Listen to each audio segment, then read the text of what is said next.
இந்த பிரபஞ்சம் வந்து எல்லாருக்கும் காசை அள்ளி அள்ளி கொடுக்காதுங்க. ஒரு சிலருக்கு மட்டும்தான் காசை அள்ளி கொடுக்கும். ஒரு சிலரை மட்டும்தான் மிகப்பெரிய ஒரு பெரிய பணக்காரனா, பெரிய கோடீஸ்வரனா ஒரு சிலரை மட்டும்தான் இன்னைக்கு ஆக்குது.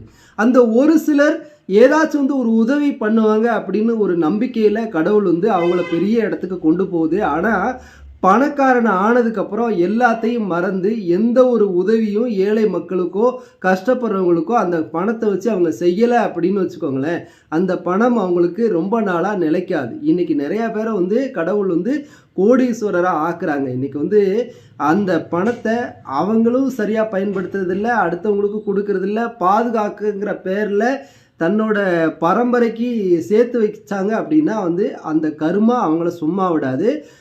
பொருள் பணம் அதிகமாக கிடைக்கிறதே வந்து அடுத்தவங்களுக்கு உதவி செய்யணும் அப்படின்னு தான் கடவுள் கொடுக்கார். அள்ளி கொடுக்கலனாலும் பரவாயில்ல, கிள்ளியாவது கொடுங்க. தேங்க்யூ.